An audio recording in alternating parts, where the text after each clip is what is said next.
Welcome back, guys. We have some breaking news. I guess Dr. Stephen Greer was right. Within the last couple of hours, there's been a whistleblower that's come out. His name is Jake Barber. Yep. So I'm just gonna, let it roll. This is an exclusive. It's breaking news. Yeah. Give credit to News Nation and everyone involved, and Jake Barber for coming forward. So let's just have a look at what's going on here. UFO sightings the military can't explain. Congressional hearings, Pentagon whistleblowers, armadas of strange aircraft flying over, of all places, New Jersey. What does it all mean? It's currently like 3 a.m. here right now. Since last year's groundbreaking interview with whistleblower David Grush, News Nation's been out front on this story, and we've got another major exclusive. A new whistleblower is coming forward saying he's not just saying he's heard about a secret government program to retrieve UFO crash remains. He says he's worked on this program. He claims to have video to prove it and credentialed colleagues who back him up, and he has the attention of at least one senior lawmaker. News Nation. This is what we've been looking for, guys. We've been waiting for this. We need more whistleblowers to come forward with him. It's time to disclose. Ross Coulthard has been working on this story for more than a year. He conducted the interview for a special report airing right here this Saturday at 8 p.m. Eastern. And News Nation correspondent Joe Khalil is here with a first look. Joe, these are pretty stunning claims.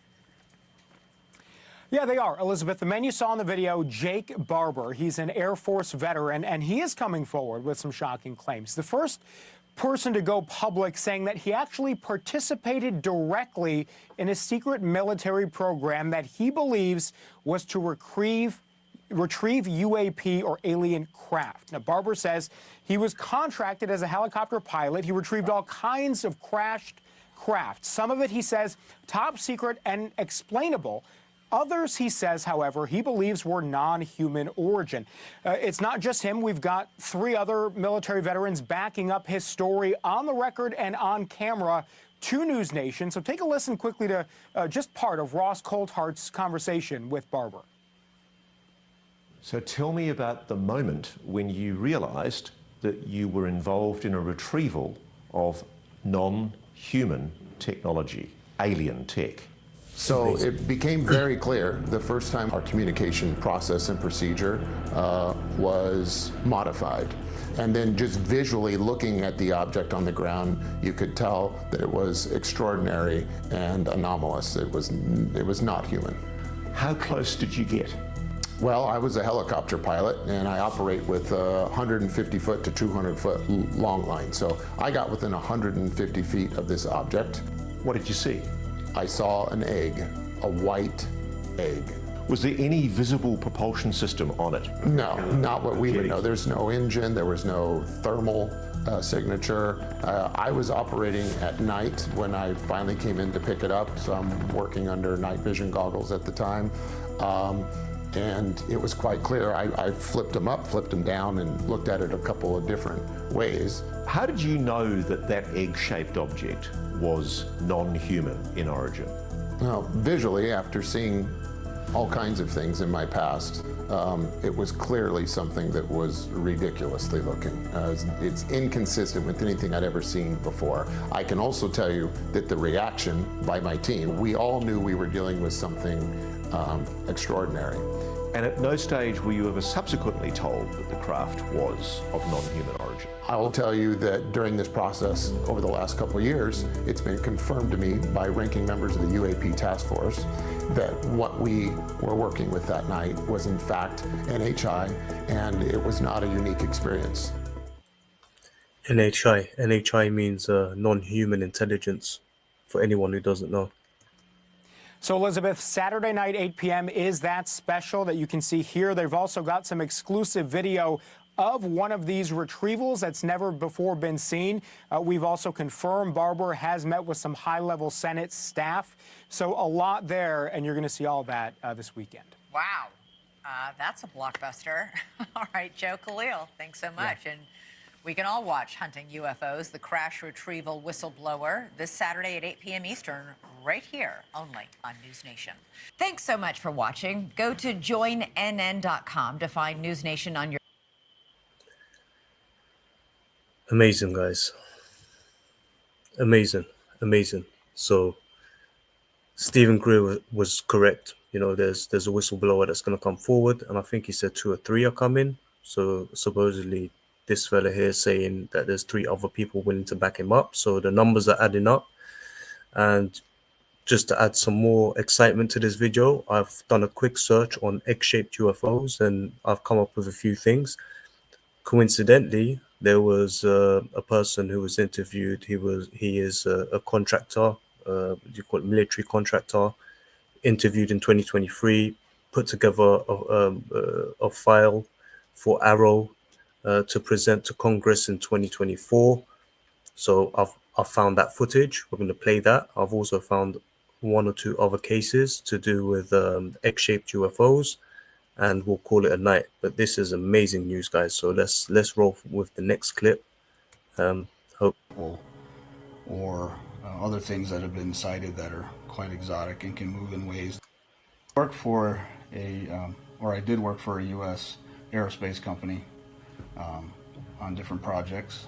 I had a security clearance for the past 13 years. Everything that I've worked on and seen is not anywhere close to the same level of technology as the Tic Tac, for example, or other things that have been cited that are quite exotic and can move in ways that defy physics. Some of the things I've worked on I cannot and will never talk about. As a patriotic American, I would never divulge classified information. And you... Listen, it's all good being a patriot, mate, but when it comes to things that's going to be important for humanity, I mean, we could throw patriotism out the window, because you should be a patriot for humanity, my friend. You have some direct experience of this with your family. Tell me a little bit more about that. I moved to the West Coast in 2012. No family west of the Mississippi. My grandmother was nice enough to let me know that I had a great uncle named Sam Burkort. He told me that he worked at Area 51 from 1997 until 2014. Stayed working there as EG&G evolved through a merger with Raytheon, I believe, into the company known as JT3, and then retired in 2014 as JT3 transitioned into JT4. He said, when I first got there in 1997, I had a personal conversation with a senior EG&G engineer whose group was tasked with trying to reverse engineer, figure out an object that was brought there by some CIA people in the 1980s, and it was supposedly found just resting in a remote desert location, fully intact. And the senior EG&G engineer described to my great uncle that it was egg-shaped, about the size of a SUV, smooth and seamless, metallic looking, silverish gray in color, no control surfaces, no flaps. I mean, this is amazing. I mean, what this guy's saying that his relative encountered is amazing. Just listen to what else he has to say. No inlet, no exhaust. It showed up on X-ray as a solid object. They tried to penetrate the hull, try to open it. They couldn't. They said that they were able to take some very small samples of the material. I'm not an expert in chemistry, but I guess the isotope ratio or the mixture of elements, they concluded it was not made on Earth. It's my personal belief that the technical data information should remain classified, and these objects shouldn't be paraded around for everyone to see. Although I know humanity wants to see this and know this information. The problem is other countries have these objects as well. I conducted. So if other countries have these objects, who gives a damn, mate? We should all know about it. And even if they didn't have it, we should still know about it. A 45-minute phone interview directly with Arrow. Told them everything that I'm sharing right now. Shortly after the interview, they forwarded me a memorandum of record to sign and date initial. And that's going to be compiled with all the other data they're collecting into a historical record that's going to go to Congress sometime next year. My dealings with Arrow, they were very professional. They were very interested in what I had to say. They never said, don't talk about this. They never were threatening. They never were demeaning. What would you say the value is of this information? You know, on the one hand, you are giving a story that's second or third hand. This is retold by your great uncle who's now passed away. On the other hand, this could give us a very interesting lead to potential alien craft that's hidden at Area 51. I think the public wants answers, and they want answers from Arrow now. But there's a lot of people contacting them, like I have, and they're trying to get not just some data, but as much as they can. Compile it and give it to Congress for them to disseminate. It's not going to be compiled and just given to a news organization. So people, I think, need a little more patience. Skepticism is good and holding people's feet to the fire, but at the same time, you gotta let investigations take some time. Disclosure has to be done carefully. It has to be done carefully. We don't want our enemies to know everything that we've got.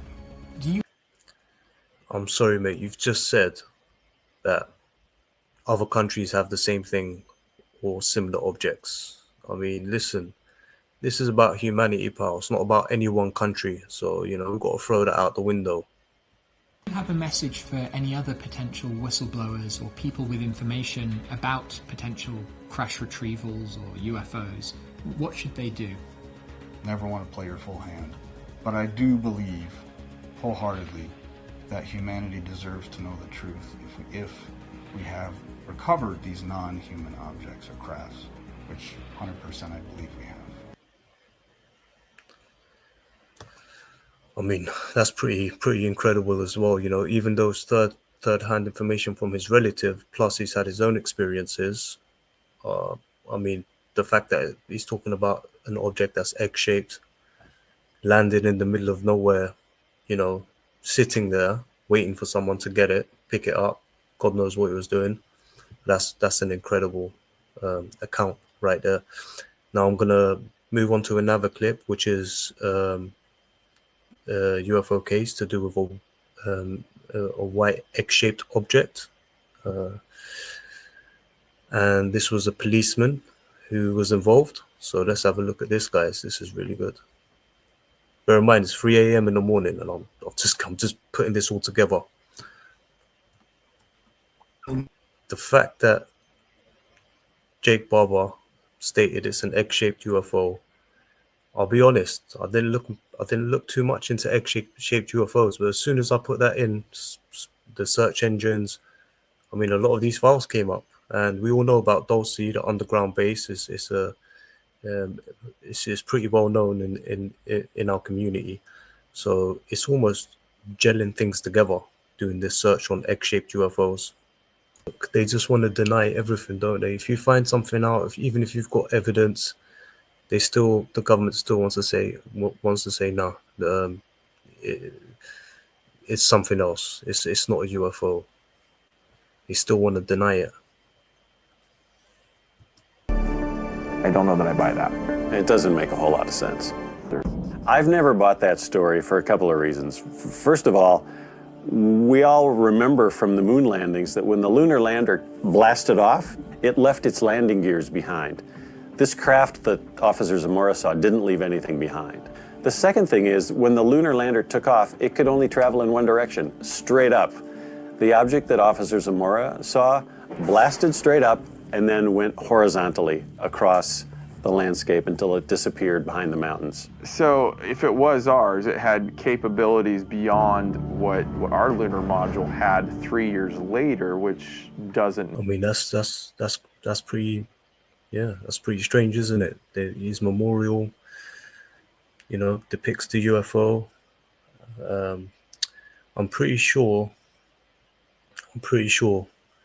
there may be other interviews with him, which I'll probably find tomorrow, or as soon as I have some time.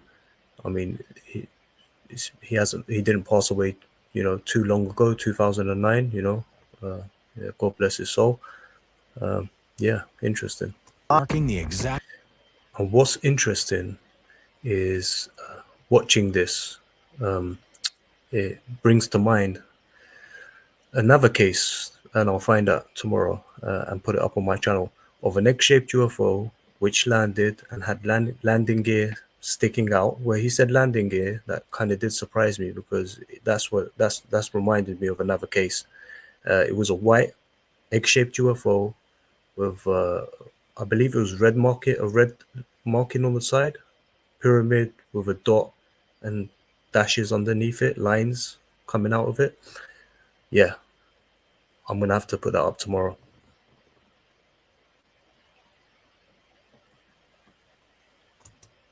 We'll call it a day. 9 miles north of Levelland on the Highway 51 was reported by Mr. Williams from Kermit, Texas, that the object was in the road when he drove up. And as he approached the object, why, the closer This he is the got to it, Levelland when he case. got so close, why, it seems though his car stalled it. His motor died, and when the object began to move upward, why, his lights went out. In other words, the two independent reports were approximately the same at around the same time in the evening. Yes. Uh-huh. Well, sir, it was a flying object. It was oval-shaped, and to me it looked flat on the bottom. It was something I'd never seen before, and my car did quit running on the highway, and coming back from Lubbock is what caused me to notice it. I see.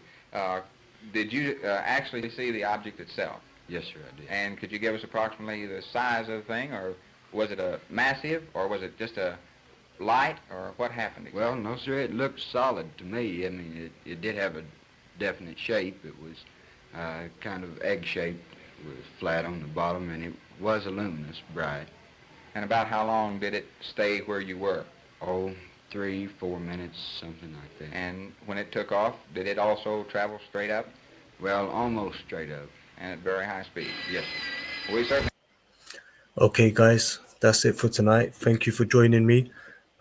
Please like and subscribe for more content. Fantastic news, breaking news, exclusive news.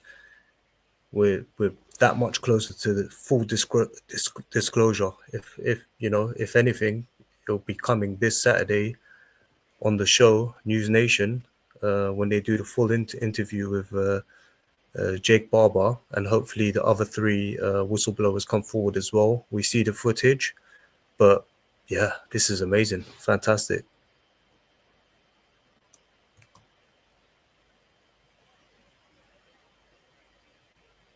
See you soon.